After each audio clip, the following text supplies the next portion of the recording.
Assalamualaikum warahmatullahi wabarakatuh. Apa kabarnya teman-teman? Balik lagi di kajian online. Fraksi PDIP di DPR rupanya kembali melakukan serangan frontal terhadap sosok presiden terpilih Prabowo Subianto yang disebutnya sebagai anak dari Orde Baru. Dalam salah satu artikel di kompas.com, bahkan ini Prabowo di artikel yang berjudul Prabowo tak mau pemerintahnya diganggu, PDIP itu berbahaya. Dalam artikel ini teman-teman, Partai Demokrasi Indonesia Perjuangan PDIP menganggap pernyataan Prabowo Subianto, presiden terpilih yang tidak ingin masa pemerintahannya kelak diganggu, sebagai sinyal berbahaya bagi demokrasi.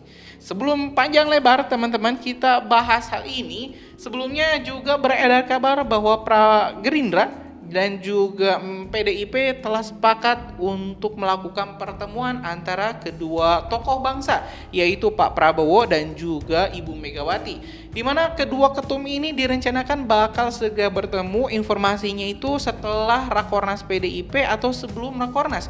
Jadi kita bakal tunggu kira-kira mungkin setelah Oktober ya. Nanti mereka para kedua tokoh ini bakal bertemu. Sinyal-sinyal politik PDIP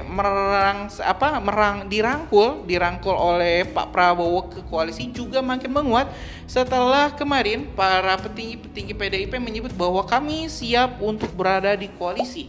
Jadi sinyal mereka masuk ke koalisi ini cukup menguat ya teman-teman, setelah fix kedua partai ini sepakat akan mengadakan pertemuan antara ketum Gerindra dan juga ketum PDIP.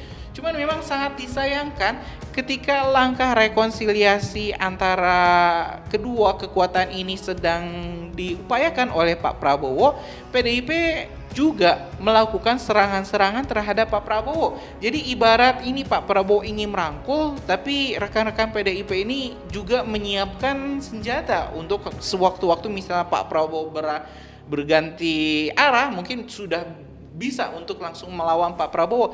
Salah satunya seperti yang telah kita upload di video kita sebelum-sebelumnya di pekan lalu, di mana ini PDIP telah mengajukan gugatan di Pengadilan Tata Usaha Negara, di mana PDIP menggugat hasil keputusan KPU yang memberikan tiket untuk Gibran Rakabuming Raka maju sebagai wakil presiden mendampingi Prabowo. Dan harapannya kalau misalnya gugatan ini disetujui, dimenangkan oleh PT UN, maka KPU akan dinyatakan bersalah. Dan golnya apa? Golnya kalau misalnya KPU menjalankan kerjanya dengan landasan hukum yang salah, maka seluruh hasil keputusannya juga bisa dianggap batal, sehingga penetapan Prabowo dan juga Gibran Rakabuming Raka sebagai presiden dan wakil presiden juga terancam bisa dibatalkan. Selanjutnya ini teman-teman, balik lagi ke bahasan kita, di mana PDIP menyebut kepemimpinan Prabowo ini sangat berbahaya bagi demokrasi Indonesia karena bisa menjadi cikal bakal lahirnya kembali Orde Baru. Ya, kita balik lagi ke artikel di kompas.com teman-teman. Di sini politikus PDIP Adian Napitulu mengatakan bahwa kata-kata Prabowo yang menyebut jangan mengganggu saya yang disampaikannya sangat subjektif dan tidak ada instrumen hukum yang bisa dijadikan patokan ukuran.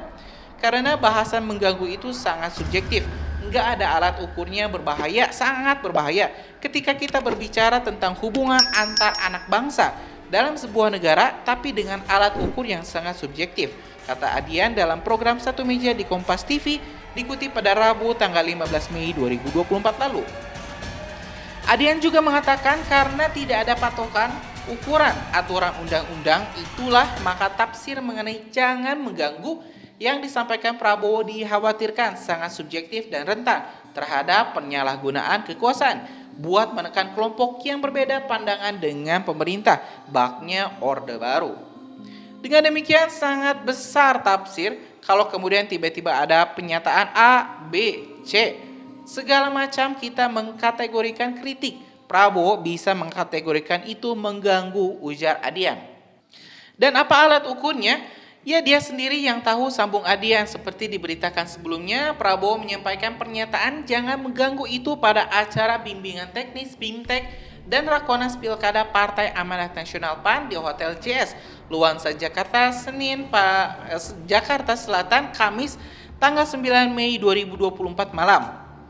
Saya akan berjuang terus bersama semua kekuatan yang mau diajak kerjasama. Yang tidak mau kerjasama tidak apa-apa. Kalau ada yang mau nonton di pinggir jalan silahkan jadi penonton baik, ujar Prabowo. Tapi kalau tidak mau diajak kerjasama ya jangan mengganggu. Orang lagi mau kerja kok, kita mau kerja, kita mau kerja. Kita mau amankan kekayaan bangsa Indonesia, sambungnya. Prabowo menjelaskan dirinya tidak ingin ada lagi Indonesia, orang Indonesia yang menangis karena lapar. Dia menekankan rakyat Indonesia tidak boleh tidak bisa makan. Saya yakin saudara tidak terima. Saya malu, saya dikasih pangkat jenderal oleh rakyat, saya dipilih oleh rakyat. Siang dan malam kita berpikir. Saya berpikir bagaimana rakyat Indonesia tidak ada lagi yang lapar, jelas Prabowo. Ya teman-teman, kalau kita melihat di artikel ini, memang salah satu partai yang paling keras untuk mengkritik berbagai pernyataan-pernyataan Pak Prabowo untuk saat ini memang adalah rekan-rekan dari PDIP. Saya tidak tahu bagaimana arah politik PDIP, apakah akan berada di koalisi ataukah berada di oposisi. Yang jelas ini memang sangat abu-abu di saat rekonsiliasi politik ini disetujui, tetapi di saat itu juga kedua partai ini masih bersitegang. Jadi memang mungkin untuk pertemuan Pak Prabowo dan juga Bu Megawati ini bakal sangat dinantikan karena untuk menjelaskan posisi PDIP apakah mau di oposisi kah ataukah mau di kubu koalisi kah. Karena kalau kita melihat ini tiga kubu ini 01, 02, 03, 01 ini sudah hampir 100% fix untuk masuk ke koalisi.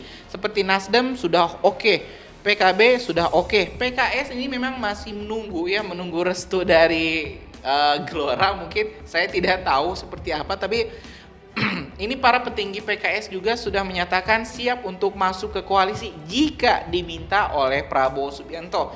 Cuman memang Pak Prabowo sendiri yang belum menyambangi kantor DPP pusat PKS ya, belum menyambangi partai PKS untuk mengajaknya masuk ke koalisi.